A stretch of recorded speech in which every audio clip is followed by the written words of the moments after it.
Good morning, সুপ্রভাত।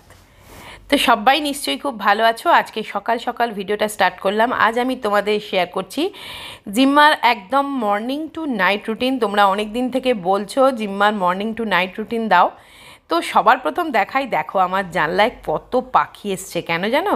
ওই ওদের জন্যে খাবার দিয়ে রাখি তো ওই পাখি দুটোর জন্যে, আর একটু করে আমি বাটি করে পাখিদের জন্য খাবার রেখে দিই, সেইটা খেতেই এত চড়াই পাখি এসছে। তো জিম্মা তো সকালবেলা উঠেই আগে ওদেরকে একটু দেখে নিল, তারপরে দেখো ব্রাশ করছে। ব্রাশ করে নিয়ে একটু জল খাচ্ছে, জলটা খাওয়া হয়ে গেল। এবার বানাচ্ছি ওর ব্রেকফাস্ট। তা আজকে ব্রেকফাস্টে হচ্ছে ডিমের পোচ আর ওই তোমার বাটার দিয়ে ব্রেড সেঁকে নিয়ে একটু জ্যাম লাগিয়ে দেবো ওকে।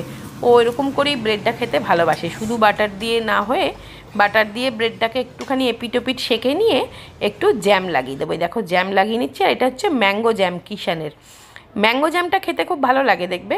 তো তাড়াতাড়ি করে ওকে করে দিচ্ছি, কেন জানো তো ও পড়তে যাবে। তো দেখো ওকে আগে খেতেটা দিয়ে নিচ্ছি, আগে ওর ব্যবস্থাটা করে তারপরে আমাদের করবো। চলো এখন আজকে সকাল সকালই পড়া, এখন যেহেতু স্কুল ছুটি তো তাই জন্যে আজকে ও সকাল সকালই একটু পড়তে যাওয়া। আর আজকে রুটিনটা ওর শেয়ার করছি আমি এই উইন্টার ভ্যাকেশানে ও সারাটা দিন কীভাবে কাটাচ্ছে। এখন দেখো সায়ন ঘুমোচ্ছে, সায়নের পেছনে একটু কুচকাচ করে এলো, এবারে ব্রেকফাস্টটা খেতে বসেছে। কলা, ডিম আর পাউরুটি, এইটা খেয়ে নিয়ে ও পড়তে যাবে। তা খেতে বসে তো ও নানান কথা, নানান নকশা, এটা করছো কেন, ওটা কেন হয়নি, এটা ওটা সেটা নানান কথা। আজকে আর কি হবে, লাঞ্চে কি হবে, আজকে কোথাও যাবো কি না, এইসব নানান গল্প সেরে এবারে দেখো পড়তে যাচ্ছে। এবার সায়ন উঠে পড়েছে, উঠে পড়ে জল খাচ্ছে, ওর পেছনে কিছু বক বক বক বক করে নিচ্ছে, একটু ওকে ওর সাথে একটু কথা বলে নিচ্ছে। আসলে অনেক দিন পরে সায়ন এসছে তো ওরও মানে মনটা খুব ভালো, আনন্দ আর কি, দাদা এসেছে। আর ওকে পড়তে দিয়ে আসা হলো। এবারে এদিকে আমি মেশিন চালিয়ে দিয়েছি, মেশিনটাও আমার চলছে। এবার একটুখানি ড্রয়িং রুমটা একটু নিট অ্যান্ড ক্লিন করে নেবো। আর বাড়িঘর পরিষ্কার না থাকলে না আমার কোনো কাজে মন লাগে না। আমি ঘুম থেকে উঠে আগে সকালবেলা একবার পরিষ্কার করি, অথচ রাত্রে আমি শুতে যাওয়ার আগে মোটামুটি চেষ্টা করি যে পুরো বাড়িটা ক্লিন করে রেখে শুতে। আর মানির জন্য ছানা বানালাম ব্রেকফাস্টের। তো চলো আমাদের সবার ব্রেকফাস্ট খাওয়া হয়ে গেছে, অনেকটা টাইম কেটে গেছে, জিম্মাও এসে গেছে পড়ে। আমি একটু আলু ভাজা বানাচ্ছি, মানে ডালের সাথে আলু ভাজা, ওটা আমি এয়ার ফ্রায়ারে বানিয়ে নিচ্ছি, খুব তাড়াতাড়ি খুব ভালো হয়ে যায় আলু ভাজাটা।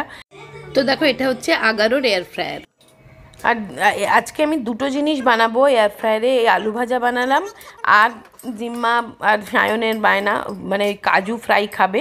বাটার মাখিয়ে নিয়েছি একটু কাজুটাতে দেখো, আর এরকম আমি বসিয়ে দিলাম, আর আমি দিয়ে জাস্ট হয়ে যাবে। কাজুটা এত ভালো কাজু ফ্রাই হয় না এটাতে, মানে সল্টের যে বাজারের যে কেনা কাজুগুলো না, রোস্টেড যে কাজু, সেটা কিন্তু এটাতে খুব ভালো হয়। জাস্ট দেখো এরকমভাবে দিয়ে দিলাম, আর কিছুই না, এত সুন্দর হয়েছে কাজুটা দেখো না। তাই এগুলো ওরা একটু খাবে বললো, বানিয়ে দিলাম। আর এই এয়ার ফ্রায়ারটার লিঙ্ক আমি ডেসক্রিপশনে দিয়ে দেবো, একবার চেক করে খাবে না। শাকালু খাস না, দেখে শুধু পেয়ারাগুলো নিয়ে নিল। একটু শাকালুও খেতে পারতি, শাকালু খাওয়া ভালো। দাদাকে দিয়ে দিই তাহলে।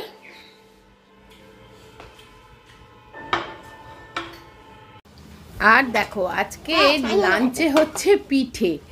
আজকে সবাই মিলেই বললো যে মানে জিম্মা সায়ন ওরা দুজনেই বললো যে আজকে আর ভাত টাত খাবো না মা, পিঠে বানাও।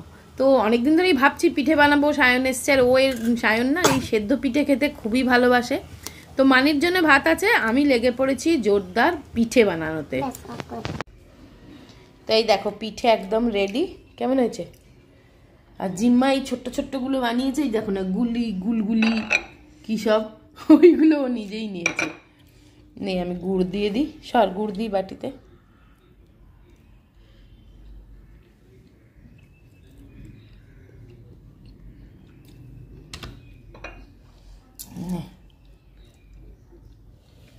খাক, মানি খেয়ে দেখো একটা।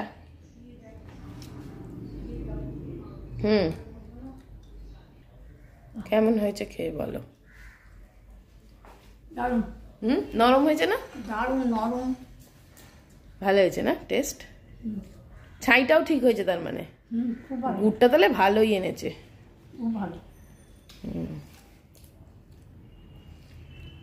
এইটা সায়ন জিম্মা দুজনেই একেবারে ভীষণ ভালোবাসে, মানে দুধ পুলির থেকেও সায়ন দিয়ে এসছি সায়নকে দিয়ে দিয়েছি। দুধ পুলির থেকেও মানে এইটাই বেশি ভালোবাসে।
ওই নে তোকে দুধ দিয়েছি, নে।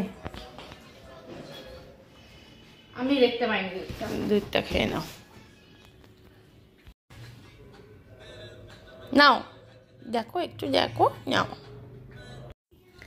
এখন সন্ধেবেলা একটু খিদে খিদে পেয়েছে, তাই জন্য একটু চাউমিন বানাবো। তো জিম্মা তো আমার সব সময় আগেই চলে আসে, আর রাত্রে ডিনারের জন্য হবে মাটন কষা। তাই দেখো চাউমিনটাকে বয়েল করছি, আমি বলছি দে আমায় দে, ও নিজে নিজে করবে। যাই হোক, ও চাউমিনটা বয়েল করে দিক, আমি একটু সব কিছু ফ্রাই করে দেবো, সব কিছু সবজি দিয়ে। তো ও এসছে বয়েল করতে, আমিও করছি, আমি ওর পাশে পাশে সবসময় থাকি, কিন্তু আমি সবসময় না ওকে এনকারেজ করি যে কাজটাই ও করতে চায়। যেমন ধরো এই মাটনটা আমি সব মশলা দিয়েছি, কিন্তু জিম্মা পুরো ওটা ম্যারিনেট করেছে। ও যেটা ভালোবাসে, ভালোবেসে করছে, বলছি দাঁড়া একটু ওয়েট কর, তাই জন্য ও যেটা ভালোবেসে করতে চায় আমি ওকে করতে দিই। আর আমি দেখেছি লক্ষ্য করে ও কিচেনের কাজ একটু করতে চায়। In the meantime Blinkit থেকে কয়েকটা জিনিস অর্ডার করেছিলাম, তুই সকালে সেগুলো চলে এসছে। দেখো মেরি বিস্কিট, একটা কেক মিক্স, ব্রেড, একটা গরম মশলা, মাটন করবো বলে একটু গরম মশলা আনতে দিয়েছিলাম, দুধ, এইসব জিনিসগুলো অর্ডার করেছিলাম, এসে গেছে। এইদিকে দেখো সায়ন আবার বানাচ্ছে কেক মিক্স দিয়ে। আমরা মানে যখন সায়ন জিম্মা ছোট তখনও কিন্তু আমরা সবসময় না, আমি বিয়ে হয়ে থেকেই দেখেছি সুবীরও খুব কাজে ইনভলভ হয়, আমরা খুব চারজনে মিলে কাজ করতে কিন্তু খুব ভালোবাসি। ফ্যামিলির সবাই মিলে যদি কাজে ইনভলভ হয় না, অবসর টাইমটা যদি একসাথে কাটায়, একটা মানে কোয়ালিটি টাইম স্পেন্ড হয়, এটা কিন্তু বাচ্চাদেরকে শেখানোও দরকার। আমি তো ছোটোবেলা থেকেই, সায়ন যখন ছোট ছিল তখন থেকেই ও আমার হাতে হাতে করতো, যখনই টাইম পেত। আর একদম যখন ছোট ছিল না, আমি সায়নকেও জিম্মাকেও, মানে তোমরা তো দেখেওছো হয়তো জিম্মার বেলায়, যে আমি গ্যাস টেবিলের উপর বসে ওকে বসিয়ে কিছু হয়তো ব্রেডে বাটার লাগাচ্ছি, এই ধরনের কাজগুলো, আগুন না জ্বালিয়ে সেই ধরনের কাজগুলো আমি এরকমভাবে ওদেরকে, বাচ্চাদেরকে নিয়েই করতাম। তার ফলে ওরা কিন্তু অনেকটা কাজের প্রতি ইন্টারেস্টেড হয়ে গেছে। দেখো কথা বলতে বলতে সায়ন কিন্তু ব্যাটারটা পুরো বানিয়ে ফেলেছে, আর আমি ওই এয়ার ফ্রায়ারে এই কেকটা বসিয়ে দিলাম। বাচ্চাদের যদি যত কাজে ইনভলভ করবে, তারা কিন্তু এটা হ্যাবিটে হয়ে যাবে, জানো তো।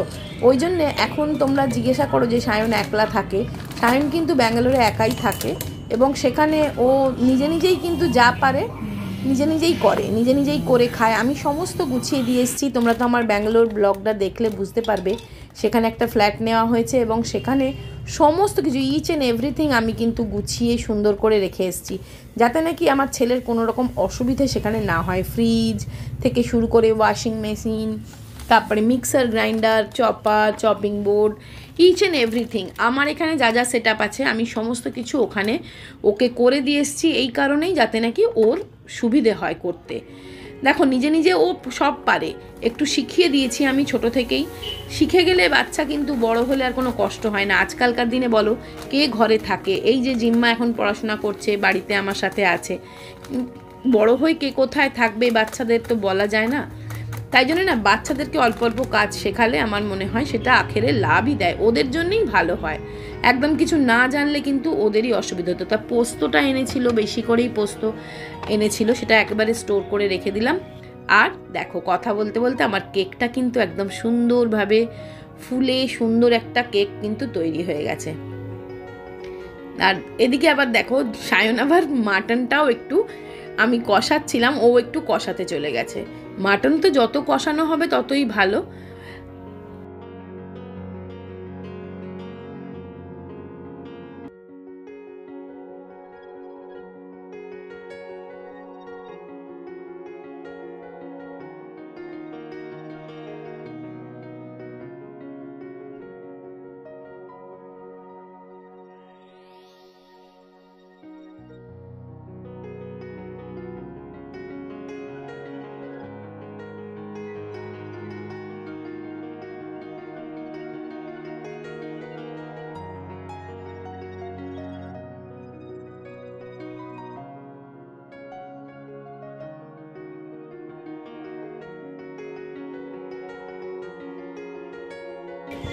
তো চলো, মাটনের কালারটা তোমাদেরকে একটু না দেখি আর পারলাম না। মাটনের কালারটা দেখো, দুর্দান্ত এসছে। আসলে মাটন জিনিসটাই না, যত কষতে পারবো তত ভালো হবে খেতে। এই দেখো, কষা খেতে এসছে, কষা মাটন। এইটা নিবি না ওইটা নিবি দেখে নে। তো আমাদের ডিনার একদম রেডি। তো মাটন কষা হয়েছে আর অর্ডার করা হয়েছিল একটা চিকেন ফ্রাইড রাইস, কারণ আর রুটি খেতে সবার ইচ্ছে করলো না, ফ্রাইড রাইস খেতে ইচ্ছে হলো। আর আমারও সন্ধ্যে থেকে অনেক কাজ করেছি, সারা সকালও আমি প্রচুর কাজ করেছি, তাই জন্য আর ভাবলাম যে এটা অর্ডার করে দিই। তো চিকেন ফ্রাইড রাইস একটা অর্ডার করা হলো। তো জিম্মা সার্ভ করছে, আমরা সবাই একসাথে খেয়ে নেব।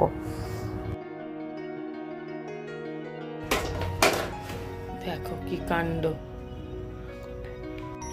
Good night. কি ভাবছিলিস? Good night. দাঁড়া, হেজি হচ্ছে, অত নড়ছিস বলে বলে। বাবা কতবার গুড নাইট বলবি? Good night. গুড নাইট, যাও শুয়ে পড়ো।